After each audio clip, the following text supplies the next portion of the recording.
آغاز کے لیے میں دعوت دوں گا ہمارے حافظ محمد سعد معین سے کہ بیٹے ہیں ڈاکٹر معین اختر ملک اور ڈاکٹر نورین نسیم ملک کے دونوں ایسوسیٹ پروفیسر ہیں شیخ زاید میڈیکل کالج میں، اور آپ دیکھ سکتے ہیں کہ بچوں کی تربیت اگر آپ کا ریلیجس مائنڈ کو کیسے کی جا سکتی ہے۔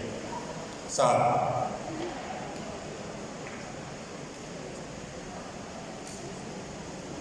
أعوذ بالله من الشيطان الرجيم بسم الله الرحمن الرحيم يا أيها الذين آمنوا اتقوا الله اس کی فیکلٹی اور ان کے پرنسپل کے ذاتی جو ہے انفلوئنس اور خواہش سے ہم ماشاء اللہ سے اس میں کامیاب ہو گئے ہیں کہ ہم نے اپنے کریکولم میں قرآن کی ٹیچنگ کو ایڈ کر دیا ہے۔ اینڈ بلیو می کہ فار دا لاسٹ 6 months ہم نے first year, second year, third year, fourth year, final year 5 classes کو ہم قرآن کی تعلیم دیتے ہیں اور شعور کو اجاگر کرنے کی کوشش کرتے ہیں کہ بچوں کی اتنی ٹف اسٹڈیز کے ساتھ بھی اور وہ اس کو اتنا انہوں نے زبردست طریقے سے اس کو ایکسیپٹ کیا ہے کہ مینی ٹائمز جب ہم فار ایگزامپل سورہ یوسف ان کو اگر پڑھا رہے ہیں تو وہ ہمارا ٹائم کیسے گزرتا جاتا ہے اور بچوں کی انتھوزیازم اور ان کا انٹرسٹ اور مزید بڑھتا جا رہا ہے۔ الحمدللہ میرا خیال ہے کہ یہ آج میٹرک ہے پورے پاکستان میں جس کے وجہ سے لوگ ایک قرآن کی کلاس ہے۔ چند باتیں نوجوانوں کے لیے کیونکہ وہ سامنے بیٹھے ہوئے ہیں۔ انجینئر فرام GIK اور بہت بریلینٹ انجینئر تھے، اور انہوں نے اپنے شعبے کے ساتھ ساتھ یوتھ کلب کو جوائن کیا 11 سال پہلے، اور پھر انہوں نے محسوس کیا کہ جو یوتھ کلب میں جو میں کام کر رہا ہوں یہ شاید انہوں نے سوچا شاید نہیں بلکہ یقیناً زیادہ اہم ہے، اور اس کے لیے بے تحاشا ٹریولنگ کرتے ہیں، جگہ جگہ جاتے ہیں مختلف اداروں میں بچے کے، اور اس کا جو نتیجہ یہ ہے کہ ہماری نوجوان نسل کو یہ نوجوان الحمدللہ بہت حد تک چینج کرنے۔ ون آف دا پلر محمد علی۔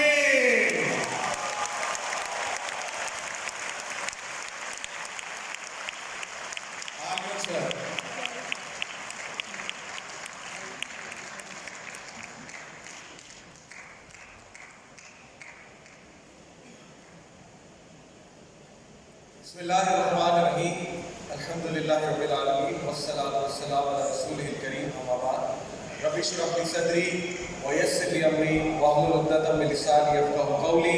السلام علیکم ورحمۃ اللہ وبرکاتہ۔ جزاک اللہ خیر، تھینک یو سو مچ آپ سب آئے، اور ایک سچ آپ کو بتاتا چلوں کہ یہ جو ونڈز آف چینج کے ٹور ہے، آپ کو پتہ ہے کہ 9 دن ہو گئے الحمدللہ میں 9 days سے گھر سے باہر ہوں۔ اللہ تعالیٰ ہمت دے رہا ہے، we are constantly travelling. Peshawar سے شروع کیا، پھر اسلام آباد، پھر میں اپنے انسٹیٹیوٹ گیا GIK، اس کے بعد دوبارہ اسلام آباد، پھر ہم فیصل آباد گئے، پھر 2 دن ملتان تھا، کل رات کو بہاولپور تھا، آج صبح بھی بہاولپور تھے۔ تو یہ کرتے کرتے الحمدللہ رحیمیہ خان پہنچے، اور ظاہر تھکن بھی ہوئی، آپ کو شاید میرے گلے سے بھی پتہ لگ رہا ہو کہ تھوڑا سا گلا بھی بیٹھا ہوا ہے، بٹ یقین جانیں کہ آئی سے this with all my heart کہ جب ہم آتے ہیں اور آپ جیسے لوگ کی محبت دیکھتے ہیں، پیشن دیکھتے ہیں، تو انہوں نے کہا کہ دیکھیں لیکچر بہت اچھا تھا، ناٹ اباؤٹ دیٹ، اس طرح کے بہت سے لیکچرز بھی ہوتے ہیں، بہت سی باتیں ہوتی ہیں، خطبات ہوتے ہیں، دروس ہوتے ہیں، بہت کچھ ہم ارینج کرتے ہیں، لیکن کہتے ہیں میرا آپ سے ایک ہی سوال ہے۔ وہ سوال یہ ہے کہ اتنے زیادہ دعوت کے باوجود چینج کیوں نہیں آ رہی؟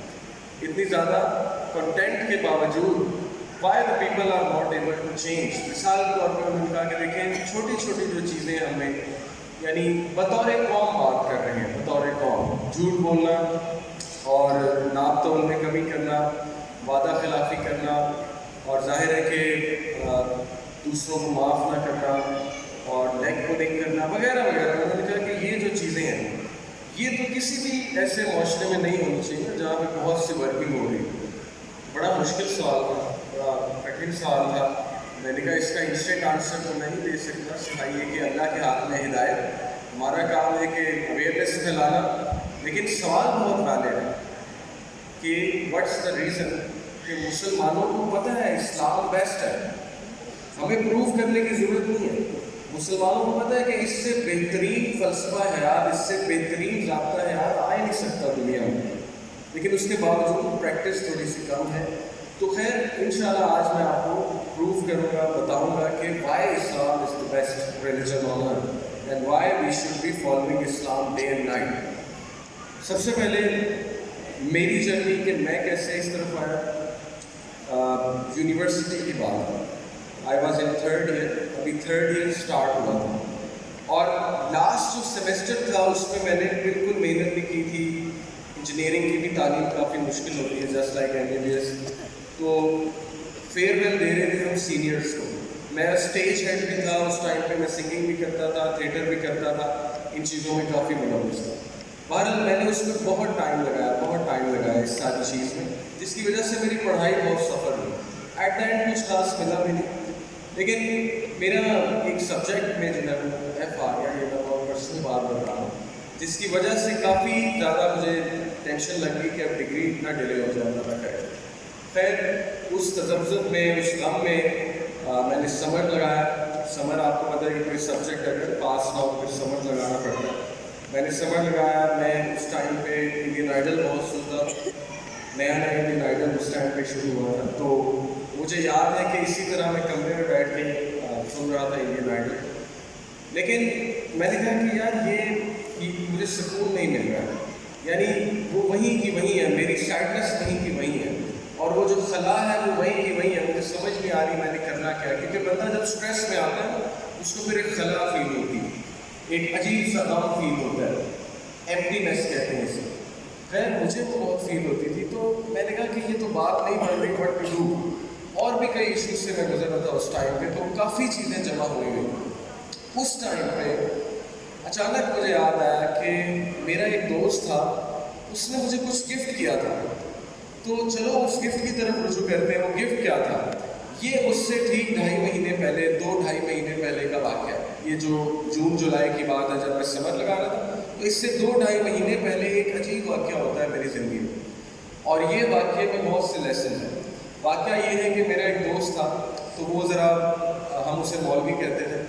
تو اس کو وہ دور سے آ رہا ہوتا تھا، ہم نظریں چرا کے نکل جاتے تھے، کہتے تھے مولوی آ رہا ہے، مولوی آ رہا ہے، ہم راستہ چینج کر لیتے تھے. خیر ایک دن ایسا ہوا اس نے میرے دروازے پہ ناک کی. ہاسٹل ہمارا سنگل روم ہوتا ہے GI کے. خیر انہوں نے ناک کیا، میں نے دروازہ کھولا. باہر وہ کھڑے تھے، مسکرا رہے تھے، کہتے یار میں نے آپ کو کچھ گفٹ کرنا ہے. میں نے کہا ٹھیک ہے ضرور. اور وہ مجھے ایک بک فیئر پہ لے گئے جو کہ GI کے میں اس ٹائم پہ لگا تھا. کہتے ہیں ہم بک فیئر چلتے ہیں، میں نے آپ کو کتاب گفٹ کرنی. میں نے کہا ٹھیک ہے جی ضرور. اب وہاں پر گئے، ایز ایکسپیکٹڈ بھی پتا تھا اسلامی بک اسٹور جو ہے بک اسٹال، وہاں پر لے جائے گا، کوئی اسلامی کتاب دے گا، اس سی بات. لیکن to my surprise he actually gifted me Quran copy. اس نے مجھے قرآن مجید کی ٹرانسلیشن گفٹ کی. مجھے ابھی تک یاد ہے مختصر حواشی سید عبدالعالی مامودی کی. وہ اس نے کہا جی کہ یہ میں آپ کو ابھی گفٹ کرنا چاہتا ہوں. اب میرے لیے یہ ایک بڑا عجیب گفٹ تھا. For the first time in my life کوئی دوست مجھے قرآن کی کاپی گفٹ کر رہا تھا کہ یہ پلیز آپ ترجمے سے پڑھیے گا، یہ میری آپ سے گزارش ہے، ریکویسٹ ہے. میں بہت خوش ہوا، لیکن اوبیسلی میں نے وہی کیا جو عام طور پہ ایک مسلمان کرے گا. میں نے قرآن کو غلاف میں بند کیا، چوما اور سب سے اوپر رکھ دیا. اور ظاہر ہے برکت کے لیے، قرآن میں برکت ہے، اس میں کوئی شک نہیں ہے. لیکن اوبیس سی بات ہے کہ صرف ہم نے ایک مقصد کے لیے جو ہے وہ میجورٹی نے قرآن کو بنا دیا. تو میں نے بھی یہی کیا، اور میری توجہ ہی نہیں گئی کہ اس نے مجھے قرآن گفٹ کیا، مجھے پڑھنا چاہیے، کیونکہ ابھی دل کا وہ دروازہ نہیں کھولا. سیدھی سی بات، ابھی وہ اللہ کی طرف سے شاید جو ہے مومنٹ نہیں آیا تھا. اور اللہ سبحانہ و تعالیٰ کی جو ٹائمنگ ہے it is the best timing. اللہ کو پتہ ہے کہ کب کس بندے کی زندگی میں جو ہے وہ یہ چیز آنی ہے. سو ٹھیک 2.5 مہینے بعد کین یو بلیو اٹ کہ مجھے اچانک یاد آیا کہ قرآن گفٹ کیا تھا اس نے. تو قرآن کھول کے پڑھتے ہیں اور میں نے قرآن کو اٹھایا, رینڈملی میں نے اسے کھولا, مجھے نہیں پتا کون سی صورت ہے, سورہ آل عمران کیا ہے, سورہ بقرہ کیا ہے, بھول چکا تھا. بچپن میں قاری صاحب نے پڑھایا تھا, ایون تلفظ بھول چکا تھا قرآن پڑھنے کے.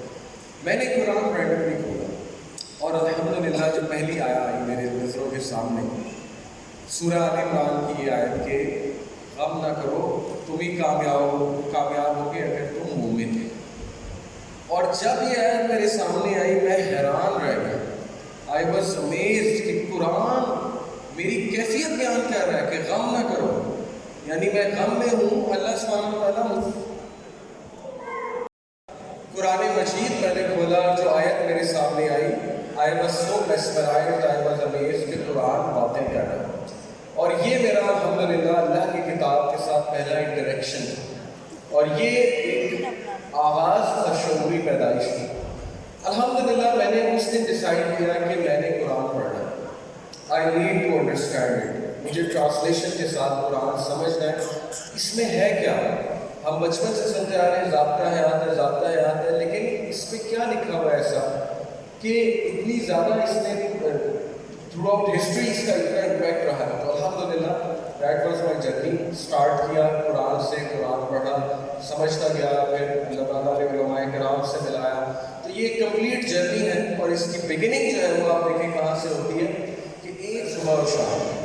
انس بن مالک نے پوچھا کیا ہے رسول اللہ, پروفٹ صلی اللہ علیہ وسلم نے کہا انس اگر تو رات اور شام, صبح اور شام اپنے دل سے کسی کی نفرت نکال سکے, کسی کے لیے گرج نکال سکے تو بیٹا اس کو نکال دے. اور کہا بیٹا یہی میری سنت ہے, اور جو میری سنت میں ہوگا میرے ساتھ جنت ہوگا. تو سنت ایک رویہ ہے, it's a mindset, it's a complete mindset. ہمیں نبی صلی اللہ علیہ وسلم کے طور طریقے, ڈفرینٹ سچویشن میں انہوں نے کیسے ریئیکٹ کیا, ڈفرینٹ سچویشن میں انہوں نے کس طرح سے سمجھائی بات, یہ اصل میں پڑھنے والی چیزیں امپلیمنٹ. وہ غبار آیا اس ٹائم پہ لیکچر شروع کر دیں گے, نصیحت شروع کر دیں گے تو معاملہ مزید بگڑے گا, وہ آپ سے مزید بحث کرے گا, مزید ریبیلین کی طرف چلا جائے گا. اور یہ میں بہت ہی اس کے ساتھ معذرت چاہتا ہوں, لیکن میں کہنا چاہوں گا کہ پیرنٹنگ میں ایک بہت بڑی غلطی جو ہوتی ہے ہماری سوسائٹی میں وہ یہی ہوتی ہے کہ ہم بچہ جب کچھ کرتے ہیں نا تو بہت سے ٹائم خاموشی سے بھی بات جو ہے وہ سمجھائی جا سکتی ہے. بہت سے ٹائم جو ہے نا اسے کسی اور انداز میں یہ بات سمجھائی جا سکتی ہے. جیسے نبی اکرم صلی اللہ علیہ وسلم نے یہاں پہ کہا کہ سب سے پہلے اس کو چھوڑ دو, لیٹ ہم فنش, اس کو یہ کرنے دو, اس کے بعد کرتے ہیں. دوسرا اسٹیپ صاف کرو جگہ, اس پرابلم کو ختم کرو جس کی وجہ سے مسائل اور نہ بڑھ جائیں. وہ اگر وہیں کا وہیں رہا تو صحابہ پینک ہوں گے, کہیں گے یہ تو یہیں کا یہیں ہے وغیرہ وغیرہ. تو سب سے پہلے بات یہ ہے کہ اس کے بعد جو پہلا اسٹیپ ہے اس کے بعد کہ اس جگہ کو صاف کریں, اور یہ کہ اس پرابلم کو سالو کریں. اور تیسرا اسٹیپ اس کو فیڈ بیک دیں, جس کی غلطی ہے, کنفلکٹ ریزولوشن ہے, اس کو مساج دے کندھوں پہ. تم سمجھ رہے تھے کہ ہمارے پاس لوٹ کر نہیں آئے گا جو تم کر رہے ہو, کندھے دبا رہے تھے, خاص طور سے اگر سسرال والے تھے بدلہ دے رہے تھے تو ہو گیا چلیے بیٹھ جائیے. ریسرچ کرتا ہے, ٹائم اسپینڈ کرتا ہے, وقت لگاتا ہے, پیسہ لگاتا ہے, اور جب اس کو اس بات کا اندازہ ہو جاتا ہے کہ مجھے یہاں پر آؤٹ لیٹ کھولنا, فرینچائز کھولنا مفید ہے, یہاں پیسہ بنے گا, چاہے وہ مہینوں کی ریسرچ ہو, چاہے کتنی ٹیم کو ہائر کرنا پڑے, لوگوں کو پیسہ دینا پڑے, کہ وہ اس بات کے نتیجے پہ پہنچ جاتا ہے کہ یہاں پر فرینچائز کھولنا مفید ہے, تو وہ اپنا فرینچائز وہاں کھول دیتا ہے. مسٹر برگر کچھ نہیں کرتا, کوئی ٹیم ہائر نہیں کرتا, کوئی پیسہ خرچ نہیں کرتا, جہاں میکڈونلڈس کھولتا ہے اس کے آس پاس ہی کھول دیتا. ہمارا فوکس, ہمارا دیکھنا صرف چھوٹے سے مرر پہ ہوتا ہے کہ میری زندگی میں کیا ہوا, میرے پاس میں کیا ہوا, اس نے میرے ساتھ کیا کیا. جبکہ ہمارے پاس اتنی بڑی ونڈو ہے, سامنے کا شیشہ ہے, ہم چاہیں تو اس میں آگے بڑھتے ہوئے دیکھیں. اگر میں گاڑی چلاتے ہوئے پیچھے کے شیشے پہ دیکھوں گا اور دیکھتا رہوں گا کیا میں اپنی ڈیسٹینیشن پہ پہنچوں گا؟ یہی پرابلم آج ہمارے مائنڈ سیٹ کا ہے. ہم یا تو پاس میں جی رہے ہوتے ہیں یا تو آگے فیوچر کے خوف میں ہوتے ہیں اور اپنے حال کو درست نہیں کرتے. اپنے حال کو آگے کی تیاری کی جائے, پیچھے سے سیکھا جائے, لیکن حال کو بہتر کیا جائے, حال میں جیا جائے.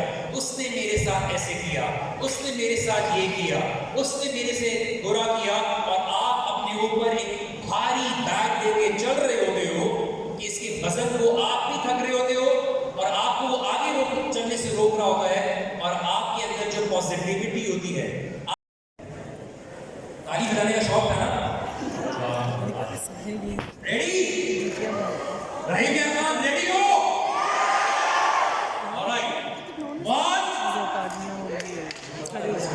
کسی کو جلدی ہوتی ہے تو تالی بجوا لو, تالیاں بجوا لو. 1 2 3. ایک تالی بجانی ہے, تالیاں نہیں بجانی, ایک تالی واپس سے کریں گے. 1 2 3. ساتھ تھا نہیں, چلے واپس سے کریں.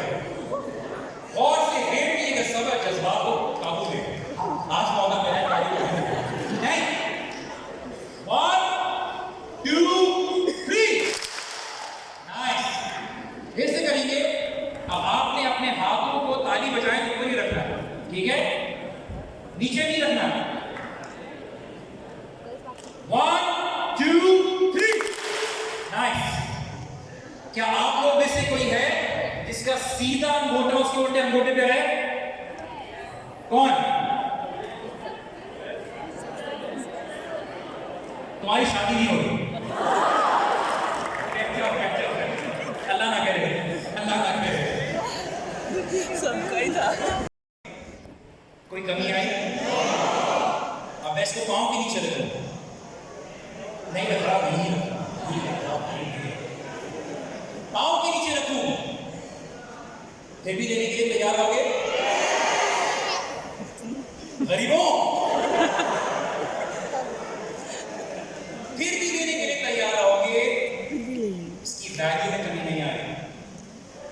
آپ زندگی میں دکھ, درد, دھوکے, یہ تکلیفیں, ان سے آپ کی بھی ویلیو کم نہیں ہوتی.